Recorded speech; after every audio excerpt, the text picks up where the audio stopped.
back at it again. And I think this time we're going to talk about some of what is and what's not in this world we know of mindfulness and how we show up. And so, just to get us started, what did you know about mindfulness prior to your current practice? So, whether or not just in practice or teaching, what did you know about it before even like really diving in? Nothing. I was gonna, you beat me to it, so I was gonna say the same thing. Um, I think I had experiences, but I didn't know anything about it, and it was probably much time had passed before I was like, "Oh, this is a thing."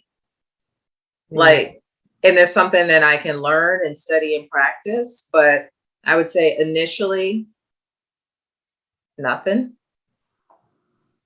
Yeah, I didn't know anything. And I really thought it was just connected to the aspect of yoga, I would say. And even when I started learning about what it was, I still didn't really, and really learning about it, but I still didn't really embody it years and years and years, much after. Yeah, that's how I feel. I feel like it took me a long time, and I'm still learning and growing, but it took me a long Hmm. time to really come into what worked for me when I realized what it was and what it wasn't. But when I first even came on to think about it, it was just in conversation, and then I heard Oprah say something, and I was like, "Oh, Oprah said it. This is great." You know, It must be good. it must be good, something to look into.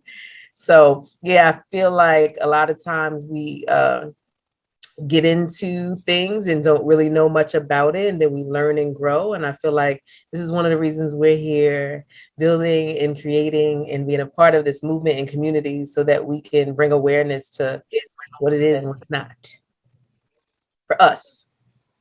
So, what have you learned since then? Like, since not really knowing anything to years of practice and now teaching, what have you learned since then about mindfulness? So something popped up as a memory on my Facebook. I want to say just yesterday, and it was in 2017. It was dated 2017. Um, so by then, I at least knew something about mindfulness, but that's probably when I really like started studying it. And there's many courses and conferences that I participated in, and that mindfulness in its own right was something to practice daily. And so recovery is really what kind of clicked for me to really include mindfulness as a tool. And so then I was spending a lot of time um, seeing how it would work for me. And I found a community of people that were on this road of discovery and recovery who absolutely prioritized mindfulness and meditation. And so for me, that was hugely helpful um, because I had people who were further along that were willing to uh, companion me. Mm. Yeah. I have found it to be really interesting as far as to what is portrayed. I always say, when you Google it, like everybody's miraculously sitting on water next to rocks, right? And then when you really start to make it a practice, and I have a hard time, I'm one that has a hard time kind of sitting for like 20, 30 minutes.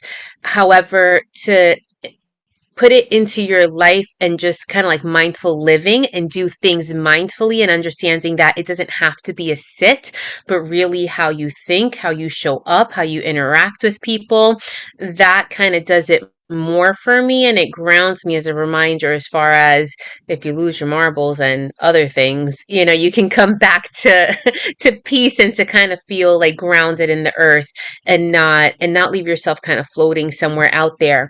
And I also found it interesting as far as to when I felt like I really got it, even though sometimes I still don't. But when I started feeling more comfortable with it, I was like, oh, it kind of feels like when I'm praying, right? Because that's something that I do for myself. And then I started realizing, well, you can be mindful when you pray. Prayer doesn't always equal to mindfulness, right? But you can be mindful in doing a lot of different things. So those are thoughts that I remember having early on in my journey and even to now. Yeah.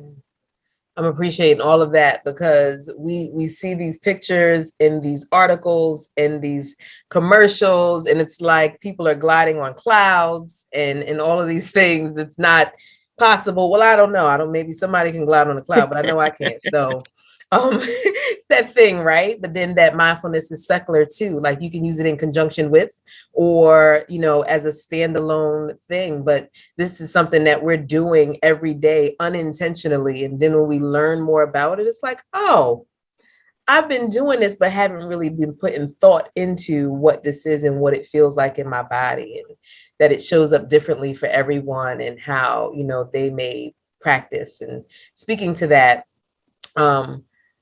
people tend to always try to remind me about my own personal practice from time to time. So when they stir me up and I get angry or frustrated or whatever, right? And so they were like, well, don't, calm down, silent, be still, remember your practice. I'm like, whoa, pause. No, that's not that picture that you're painting is not entirely accurate. I do not have to be still. I do not have to be quiet. And no, you can't silence me, because my practice is me being aware of the feelings and emotions that are arising in my body right now and acknowledging that, sitting with them, and kind of working through too. And so do y'all have people remind y'all of your own personal practice and to be calm and still, especially during difficult emotions or situations? So I have just Absolutely. My 8 year Look, old loves it. everybody's go ahead, Vanessa. My 8.5 year old likes to remind me a ton as far as like, mommy, breathe, mommy, calm down. Don't yell at me, mommy. You need to be more mindful, mommy. And I'm like, who is your mother and what has she taught you? But I like to, I don't like to tell him you could be mindfully pissed off, right? Because you can, just like as Fontasia was saying. But I'm often reminded too, because I speak very quickly, and I'm often reminded like, slow down, be a little bit more mindful. And sometimes I just want to, say what I got to say and get it out. Yeah. So I was just I was on a road trip. And so in the car, and so what was kept being reflected back to me is it's okay. It's okay. And I was just like, yeah, it is. And I can still have my emotions. I can still have my feelings, and my head can still get to wobbling, right? Because for me, I'm able to come back to myself quicker, right? But it doesn't mean that I'm just steady and calm and relaxed and serene all the time. I think my mindfulness has really helped me to like even take up more space, because now I feel more confident. Mm. I feel stronger because I have this tool, or seeing it, embodying it, and making it part of my everyday. So mindfully angry, mindfully, you gonna get it too. It's gonna happen. Yeah.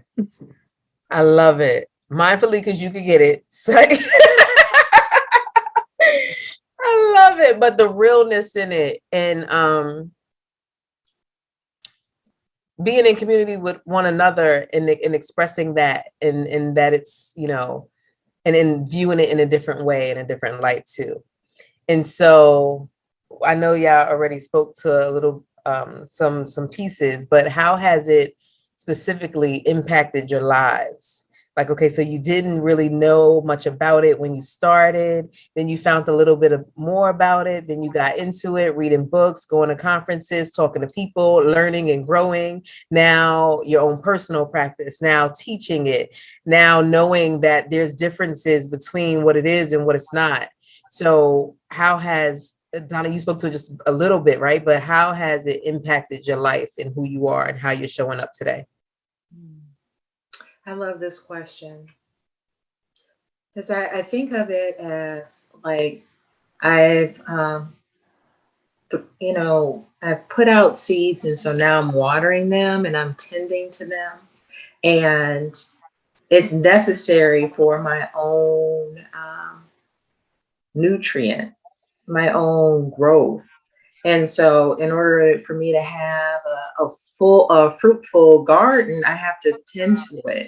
And so that's how I look at it. And then I'm delightfully surprised every day at what I know I learn about myself, um, and how I'm able to kind of shift and make decisions in my life that feel like um, are in my best interests. And being a caregiver has really, my practice has helped me to be with other people, to be with my mom, to be with some of my old elder friends.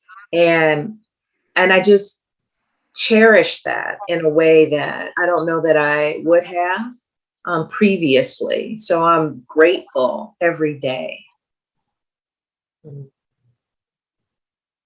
Yeah. I feel like before learning and really truly embodying and living a mindful life, my life was kind of like you take a soda bottle and you kind of like swish it up and it just keeps whirling. That's how I feel life was like all the time. I feel like life was happening to me, but I wasn't really happening to life, like the other way back. And after really making it a priority, just something, really important to me, like a value in my life. Now I just stop. And, even yesterday, my kid was in the pool and I was just staring at him and his cousins laughing and having a good time for a good, like time, and sometimes people will ask me like, what are you looking at? And why, how can you just sit here and kind of like take the world in? And I say, well, I'm taking the world in because there's so much to take in that sometimes we just speed through and we let it happen, but we don't really appreciate it. And I just have a much deeper appreciation than I used to before for life itself and for just how things look like, sound like, smell like, feel like, taking it all in for more than surface layer, if that makes sense. Mm. I'm appreciating both of y'all shares. And I feel like all of that is a combination of how I feel it's impacted my life too. And it's brought a little bit more ease to dealing with situations, to dealing with difficult people, to loving myself. Um, there's so many ways that mindfulness has impacted me, and now I'm hearing from all of us and how it shows up for us and living in the moment, the moments that we have, because we can't change the past, we can't create the future because it's not here, but like really being present in this moment, like even in having this conversation, like, you know, and so being appreciative and being thankful and then knowing what it is and what it's not. And ladies, I feel like we can go on and on about this specific topic, maybe a part 1, 2, or 3, right? Later down the line. But I think this is enough for now. And we appreciate y'all for just sharing space with us, listening with an open heart and mind. And until next time, we'll see y'all.